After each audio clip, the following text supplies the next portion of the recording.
This is the story of an adversary that could not be located within the hedgerows of Normandy or the dense forests along the German border. Seasoned Wehrmacht observers, men who had campaigned across Poland, France, and the immense open steppes of the Eastern Front, consistently reported the same frustrating phenomenon. The Americans were present. You could hear them. You could feel the weight of their fire. And then when you looked, there was absolutely nothing to shoot at. For a German military that took immense pride in its discipline and precision marksmanship, this was far more than a mere inconvenience. It was a puzzle that struck at the very core of how they understood the nature of battle. Their doctrine, refined through the experience of two world wars, dictated exactly where an enemy ought to be. They expected recognizable lines, visible formations, and positions where trained soldiers were traditionally expected to stand and engage. The American rifleman simply refused to be there. He did not necessarily outshoot the German marksman. He didn't have to. He simply ceased to be a target. This is not a story about a miracle weapon or a clandestine unit.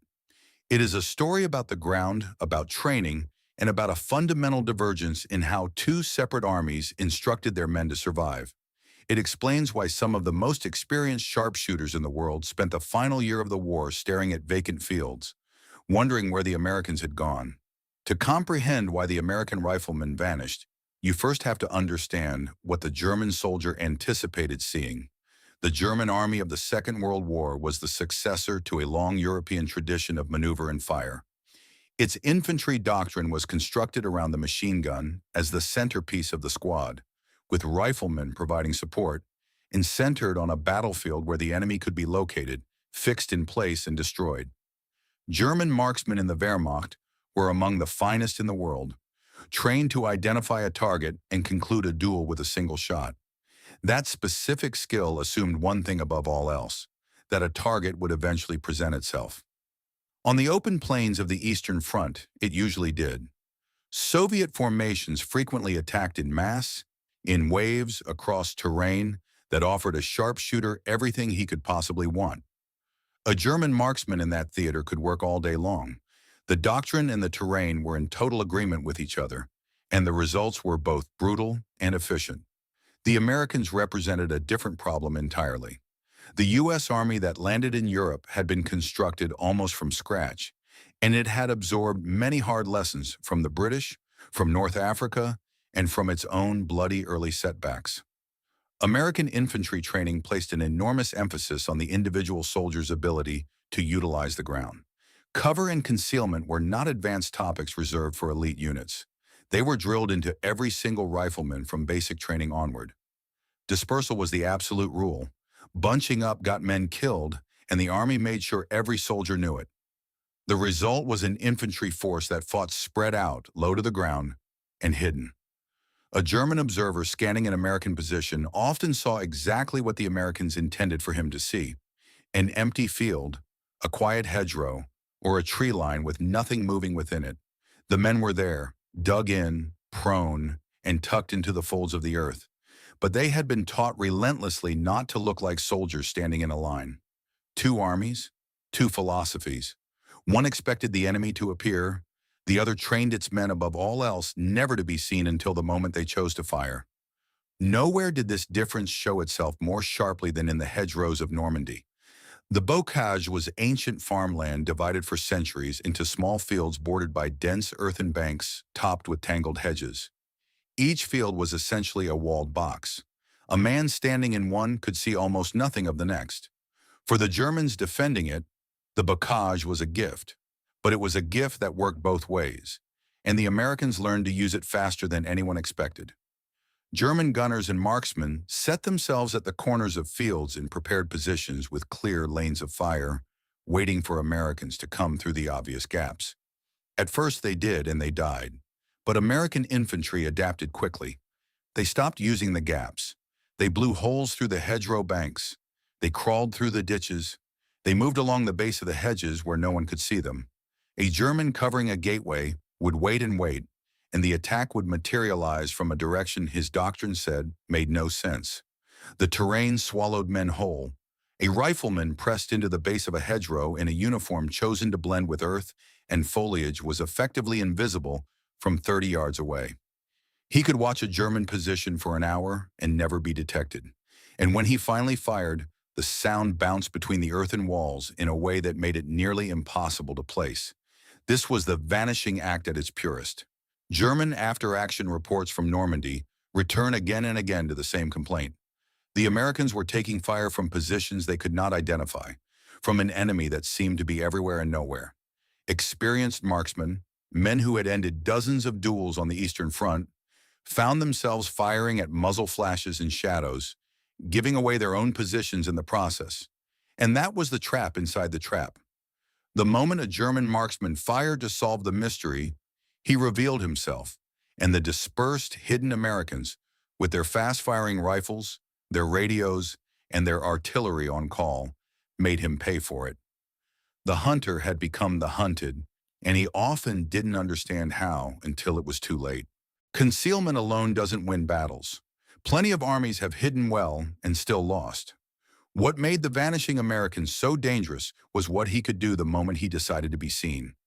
Start with the rifle in his hands. The M1 Garand was the first semi-automatic rifle issued as standard to an entire army, and it changed the arithmetic of a firefight. A German rifleman with his bolt-action Kar 98K fired, worked the bolt, reacquired, and fired again. It was a deliberate rhythm. The American simply pulled the trigger 8 times as fast as he could aim. To a German pinned down by a handful of hidden riflemen, the volume of fire suggested a much larger force or automatic weapons that were not actually there. He wasn't just failing to see the enemy, he was misreading how many there even were. Then there was what stood behind the riflemen.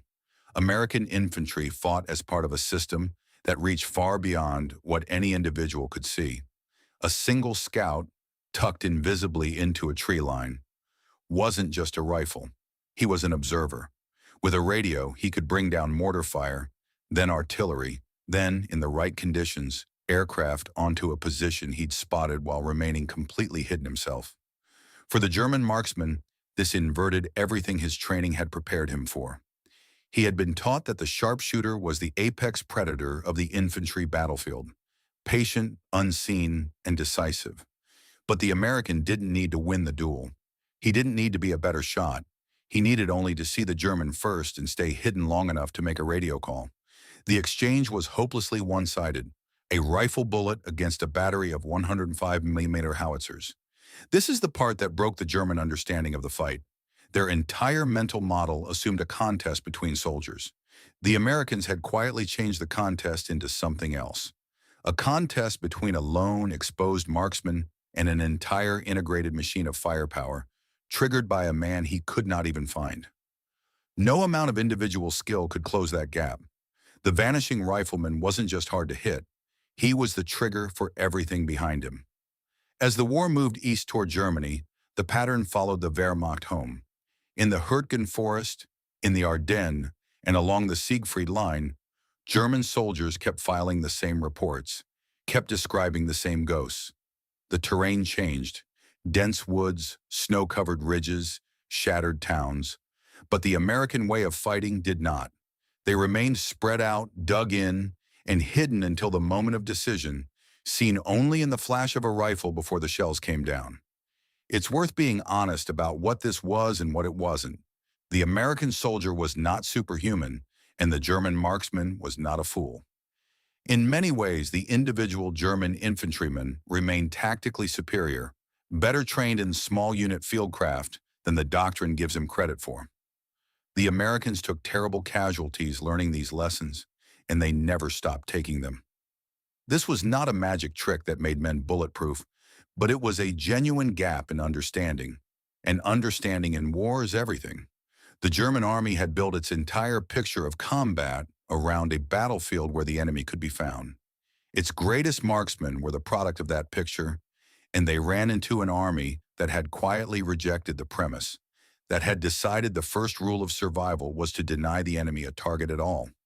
So the German expert kept scanning the empty field, the silent hedgerow, the tree line with nothing in it. Somewhere in front of him were the Americans. He knew it. He could hear them. He could feel their fire. He had spent years learning to win the duel. He was simply never given one. That was the answer to the puzzle that so many of them never solved. The average American rifleman didn't vanish because of any single weapon or trick. He vanished because two armies had learned to see the battlefield in completely different ways, and only one of them had understood that on the modern battlefield, the man you cannot find is the man you cannot beat. If this story changed how you perceive the hidden figures of history, please subscribe and like the channel. We are unearthing the chronicles they tried to bury. Plant the seeds for the future. The next treasury of history will be opened soon.